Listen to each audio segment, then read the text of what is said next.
Okay, so you guys sent in some really interesting stuff this time. Yeah. Commentary from Scott Ritter, Mohammed Morandi, and Alex Craner, all talking about the Trump administration and the recent attacks on the Houthis in Yemen.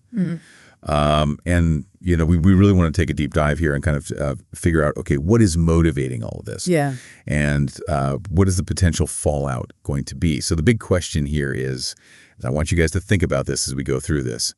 How wise is this escalation? And what are the kind of hidden currents going on geopolitically that we need to be aware of? And we've got some really great, diverse expert opinions here that should give us a pretty comprehensive picture. So let's just jump right in. Let's talk about the justification for these attacks. Yeah, absolutely. So I think, to understand the U.S. perspective, we need to look at President Trump's, messaging. And Scott Ritter highlights that tweet. And it's pretty blunt. He's telling the Houthis, your time is up. And he's warning of, severe consequences if they don't stop their attacks and if Iran doesn't cease its support. So it's really setting a very clear tone of ultimatum. Yeah, it's very much like an ultimatum. But as Mohammed Morandi and Alex Craner pointed out, the Houthis don't see themselves as the aggressors here. They argue that their actions, specifically targeting Israeli shipping in the Red Sea, are a direct response to the ongoing blockade of Gaza. Right. And what they consider a genocide. And their core demand is that humanitarian aid be allowed into Gaza. So, it's very much a reaction to a perceived injustice. Yeah, and I think to add some context here, Scott Ritter reminds us that, this Houthi conflict, it's not a new thing. They've been in a pretty significant conflict with Saudi Arabia since 2014. And of course, Saudi Arabia is a major U.S. ally.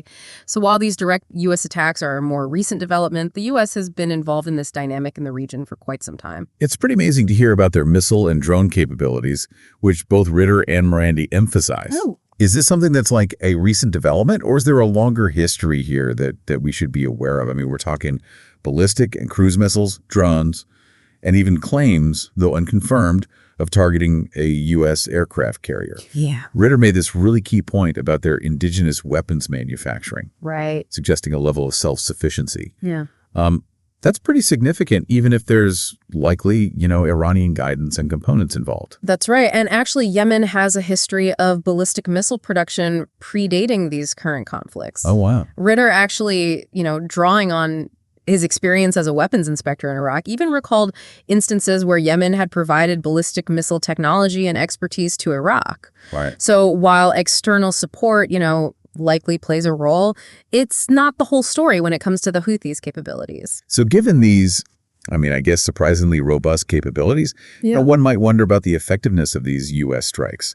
So let's delve into what our experts had to say about the potential military benefits, or lack thereof. Yeah, well, there's definitely a divergence of opinion here. Some argue that these strikes are necessary to safeguard international shipping lanes and deter further attacks.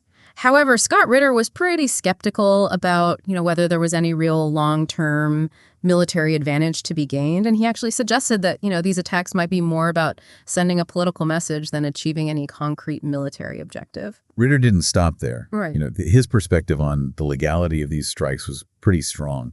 What were some of his arguments there that you found particularly noteworthy? Yeah, he raised a really important point. He suggests that if these U.S. strikes result in civilian casualties, that they could potentially be considered acts of terrorism under international law. Wow. Which is a pretty sobering thought. And it highlights the incredibly high stakes involved in this kind of military intervention. Yeah, it certainly does. Moving on to the role of Iran. This is obviously a central point of contention. As we heard in that Trump tweet, the U.S. is directly accusing Iran of providing the Houthis with critical support, intelligence, guidance, and weaponry. So Iran's involvement is definitely in the spotlight. Yeah. While Mohammed Morandi acknowledged that Iran does offer assistance to the Houthis, he was very keen to emphasize the Houthis' own agency and capabilities, pointing to their indigenous weapons development. Yeah. He really stressed that the Houthis have their own motivations rooted in that, regional conflict and their perspective on the situation in Gaza. Right, and this raises a really interesting question. To what extent are the Houthis acting as proxies, and to what extent are they pursuing their own agenda, even if it aligns with Iranian interests? Right. It's a really complex interplay, and to just attribute all of their actions to Iranian direction probably oversimplifies what's really happening on the ground. And of course, you can't forget that Trump's direct warning to Iran really escalates the diplomatic tensions quite significantly. It does. And all of this unfolds within a much broader domestic and international context. Trump's foreign policy has often involved rhetoric about ending wars. Yeah. Yet here we see this new military engagement. Alex Kriener seemed particularly struck by this apparent contradiction.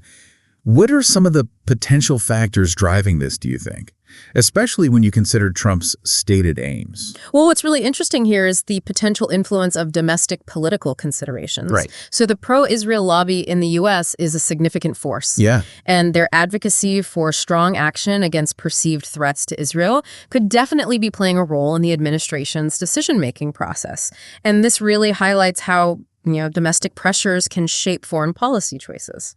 And speaking of Israel, the internal situation there is far from stable. Scott Ritter brought up Netanyahu's political challenges, the ongoing investigations against him, and even the reported firing of the head of Shin Bet. He suggested this could even be connected to, the handling of hostage negotiations and alleged national security issues. And both Ritter and Kriener underscored the deep divisions that exist within Israeli society. So how might these internal dynamics in Israel be influencing the current situation with the Houthis? Well, if you think about it, instability within Israel could lead to a desire to project strength externally. Okay. So engaging with perceived threats like the Houthis might be seen as a way to kind of bolster domestic support or even distract from these internal challenges. It's really a complex interplay where domestic politics and regional security become very deeply intertwined. And we also can't forget about the international reaction. Russia, for instance, has already voiced its opposition to the attacks on Yemen, which signals, a clear divergence in global perspectives on this issue. It really does. And it also highlights that very real danger of wider regional escalation. Right. If this conflict with the Houthis becomes, prolonged or intensifies, what are some of the domino effects that we should be aware of? Well, the risk of drawing in other regional actors, potentially leading to a direct confrontation with Iran, is definitely a very significant concern. Right. And Mohammad Marandi didn't mince words about the potential economic devastation this kind of scenario could unleash. He warned of just catastrophic spikes in oil prices and severe damage to the global economy. Alex Kriener even threw out numbers like oil reaching $200 or $300 a barrel, which would have huge consequences for pretty much everyone. Yeah, that's not a good picture. This really makes you think about, the long-term strategic implications of the U.S. military being so deeply involved in this region. Yeah. Are these actions really serving U.S. interests in the long run, or could they be inadvertently fueling more instability and even creating new adversaries? And this leads to, I think, a really critical point. Yeah. The question of whether there even is a viable military solution to the Houthi issue. Right. So what was the consensus among our experts on this? The experts that we heard from seem to be largely in agreement that defeating the Houthis militarily would be incredibly difficult, if not impossible. Both Scott Ritter and Alex Kriener emphasized the Houthis' resilience, their familiarity with the terrain, which is very challenging, and the local support that they likely have. Kriener even drew a parallel to the U.S. withdrawal from Afghanistan. Wow. And suggested that we could see a potentially similar outcome in Yemen. So it really makes you wonder if a military approach is the right way to go here.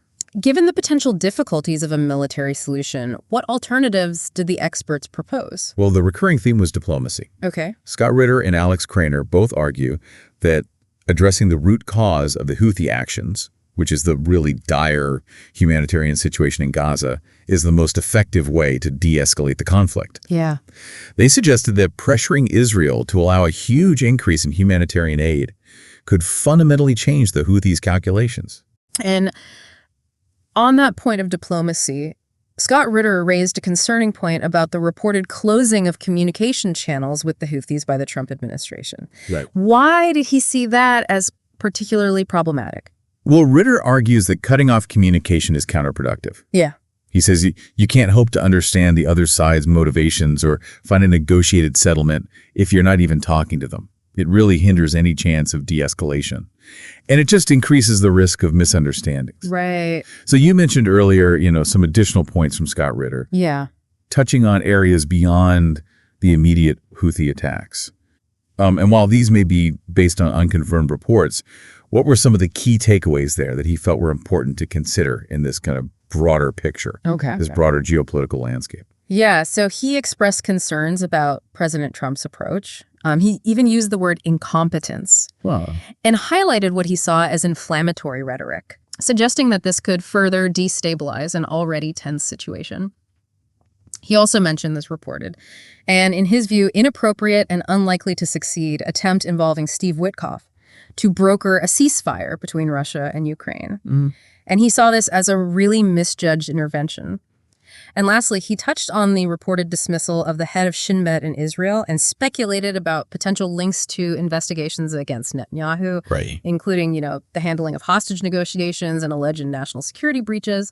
So I think these points, while maybe less directly about the Houthis, do paint a picture of a really complex and volatile international environment. Yeah, for sure. Yeah. Okay, so let's synthesize what we've gone over here.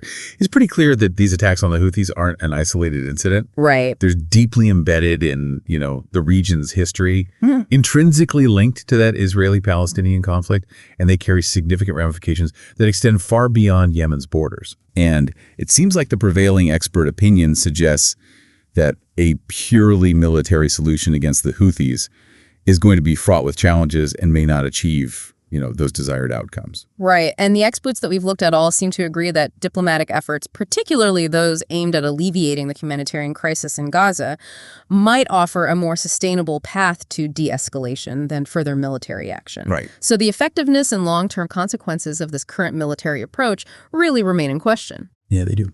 So we come back to our initial question. How wise is this escalation? And what are those deeper geopolitical implications that we need to be considering? There are no easy answers.